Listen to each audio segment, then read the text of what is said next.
السلام علیکم. نن په دا لیکچر کې موږ ډسکس کوو کوم چې څونه هم انټي وایرل میډیسنز ول کوم چې د انفلوئنزا لپاره استعمالېدل، مطلب څونه هم انټي وایرل میډیسنز کوم چې انفلوئنزا لپاره استعمالېدل هغه چې کوم د هغو بس موږ ګورو کوم چې سایډ افیکټس دي او فنکشنز یې کوم دي. مطلب څونه هم د دوی چې کوم سایډ افیکټس دي یا فنکشنز مطلب هغه دي چې کوم د پیل کله چې د انټیک نه دا کوم چې انټي وایرل میډیسنز دي نه، مطلب هغه باید کوم چې د وایرس په خلاف کار کوي. صحیح دي.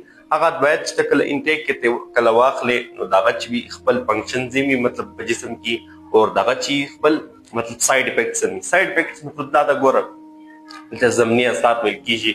مطلب دا ویکسین کوم چې انټي وایرل میډیسنز دا واخلې د سایډ افیکټس خپل مطلب نور بورې اثرات هم په جسم باندې د خو ته د بیماری حل در باسي، لیکن د نورم بیډ افیکټس صحیح دي، سایډ افیکټس بیډ افیکټس هم ویلی شي. صحیح دي. خدا الکوي لیکن هي د کوم چې انټي وایرل میډیسنز دا هغو چې وي سایډ افیکټس هم وي. صحیح دي. نو تر ټولو لاول کوم چې فنکشن دي په دې پسې راځو. مطلب فنکشن دی کوم څه نه، مطلب هغه انټي وایرل میډیسنز کوم چې د نزلې لپاره استعمالېږي، انفلوئنزا لپاره استعمالېږي. صحیح دي. یعنی فلو لپاره استعمالېږي. صحیح دي. پسې راځه ګوره اول چې دی څه کوي نو اقسام چې هغه موږ په تېر لیکچر کې ډسکس کړل. صحیح دي. کوم چې تېر لیکچر و هغه کې موږ اقسام ډسکس کړل. نن به د هغو چې کوم دي یو څه فنکشنز ګورو او کوم چې سایډ افیکټس دي هغه به یې ګورو. صحیح دي. اول چې دی څه کوي انهبیټ وایرل انفیکشن، مطلب دی چې وي د وایرل انفیکشن چې کوم دي تا په جسم چې کله وایرل انفیکشن وي هغه کوي انهبیټ کوي. انهبیټ مطلب دا دی ګوره روکاوي، مطلب کوم چې وایرل انفیکشن دی څنګه روکاوي دی چې وي دی چې کوم نیورو اماینایډیز انزایم دی نه د وایرس چې کله خارجي نو هغه انزایم چې کوم وي هغه بلاک دی چې چیرې بلاک کي دا نور چې کوم سیلز چې کوم وي د جسم نو هغه نه افیکټډ کیږي، مطلب نور سیل چې وي هغه متاثره کیږي نه. نو په دې وجه چې د انسان چې کوم وي نور مسلز بچاو شي چې په ذریعه د وایرل میډیسنز په ذریعه څه کوي یعنی انهبیټ وایرل انفیکشن. صحیح دي. مطلب کوم چې څونه هم وایرل انفیکشن دي صحیح دي په جسم کې په هر سیل کې وي مطلب وایرس وي په هر مسل باندې نو هغه ټول انهبیټ کوي. دا هم د دې مطلب یو فنکشن دی. صحیح دي. یعنی پیل دی خپل کار دی. صحیح دي. پیل اوس پس راست دویم دی ریډیوس وایرل لوډ.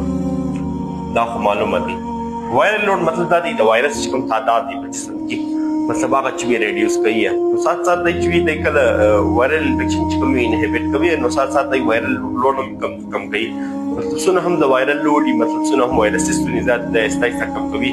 وایرسس چې آهسته ولي مطلب آهسته دی ولي. صحیح دی. کوم چې د انفلوئنزا لپاره چې کوم انټي وایرل میډیسن استعمالي. صحیح دي. هغه کوم ځینو اوسلټاویر زینامیر اور کوم چې پیرامیر اور بیلوکسویر دا موږ په تېر لیکچر کې ډسکس کړل. صحیح دي. څلور ټایپ کوم چې انټي وایرل میډیسن ټول استعمالېدل نو هغو کې کوم د هغه موږ تېر مطلب تېر چې کوم لیکچر ډسکس کوو د هغه کنسسټنس هم موږ وکتئ، ایډمنسټریشن هم وکتئ.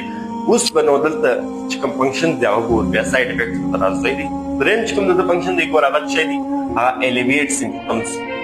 ګوره څونه هم سمپټمز مطلب علامات کوم د فلو انفلوئنزا هغه څونه هم علامات دي. صحیح دي. لکه پیټیک دی، اسراسر ډیزینس دی، فیور دی، سور تھروټ دی، څونه هم علامات دي. او چې د څه دي د انفلوئنزا هغه څونه هم علامات دي نو په دغو کې کمې راولي الیویټ کوي کم کوي. صحیح. د علامات چې وي دا کم کوي نو دا چې وي کم کوي نو چې کم کوي دا کوم چې انټي وایرل میډیسن دی. صحیح دي.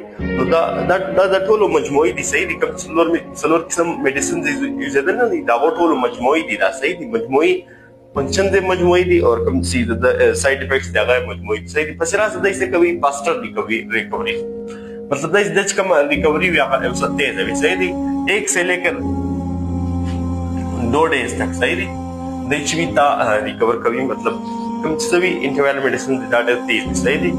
دی چې وي 1 سے لے کر 2 ڈیز تک یعنی 2 ورځو کې چې وي دا مطلب ریکور کوي دي. صحیح دي. هغه تر انسانانو پورې فرق دي. صحیح دي. چا ایمیونټي ډېره تیزه وي هغه زر ریکور شي، د ګولۍ بغیر ریکور شي. صحیح دي. د میډیسن بغیر ریکور شي. صحیح دي. نو هغه تر انسانه پورې فرق دي. صحیح دي. ویسے فاسټر ریکوري وي د دې. صحیح دي. پسې راځي ګوره ریډیوس کمپلیکیشنز. ریډیوس کمپلیکیشنز ګوره دا موږ په تېر لیکچر کې ډسکس کړي. کمپلیکیشنز ویل کېږي ګوره څونه هم کله چې دا کوم چې انفلوئنزا وایرل کوم چې انفلوئنزا چې دی کوم چې وایرس دی. صحیح دي. دا چې کله جسم ته انټر شي نو دا انټر نو دی چې وي د یو څه کمپلیکیشنز دي. کمپلیکیشن مطلب دا دی ګوره کله نیمونیا کله برونکایټس کله ایر انفیکشن ویرینګ ډاون اف کرونیک انفیکشن چې کوم دي دا سونه هم مطلب د کمپلیکیشنز دي نه د په موجودي کې سونه هم نورې بیماریانې دي هغه چې پیدا کیږي دغه ته کمپلیکیشن وایي نو دا وایرس چې وي دا ریډیوس کمپلیکیشن مطلب دا کمپلیکیشن چې وي کموي صحیح دي دا د مطلب یو فنکشن دی نو دا په ټول د فنکشن اوس راځو د سایډ افیکټس مطلب د سایډ افیکټس ګورو کوم چې د ضمني اثرات دي سایډ افیکټس ولکې ګوره د ضمني اثرات په ټول کې کله چې دا ویکسین واخلي نو دا ضمني اثرات هم لکه څنګه ګوره دا رنګ ار میډیسن دا ډول کله چې کله اوس په دې وجه ډاکټر وایي دا ګولیا استعمال دي کوم کوي اوس ګوره ته چې کله زه تاسو مثال درکړم چې کله پینډال خوري د درد لپاره د طب لپاره پینډال خوري او پینډال تاسو کې تا درد هم درکموي تبدین درکموي بس راسه د چې په ټمپریچر هم یو څه لو کې لهایسه لیکن سات د چې د سایډ افیکټس هم هغه سوي ګور هغه ډایجسټیو سیستم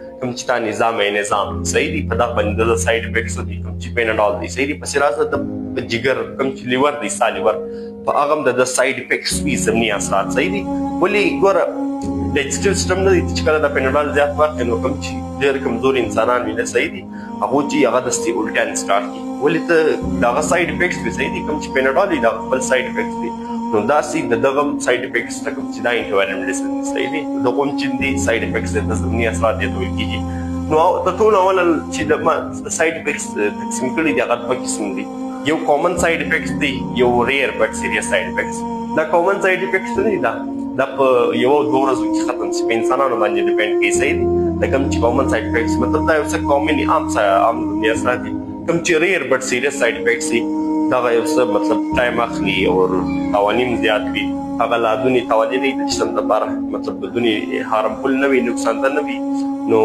دا چې دا یو څه نقصان ده وي کوم چې ریئر بټ سیریس سایډ افیکټس دي نو تر ټولو اوله کامن سایډ افیکټس پسې راځو اول چې دی ګوره نیوزیا دی نیوزیا خو نو ته پیژنې متلي چې ورته وایي صحیح دي متلي دویم چې دی هغه اومیټینګ دی اومیټینګ وایي کوي هغه سبولټیان چې کومې دي پسې راسه باید دی هیډ اچ دی هیډ اچ ویل کیږي مطلب د سر درد صحیح دی مطلب چې دا واخې انټیک نو الکال کا مستاز سرم درد کوي پسې راسه دی کې پیټیک دی صحیح دی تکن مطلب سړیا به وي ډایریا دی ډایریا به پیژنې دس چې ورته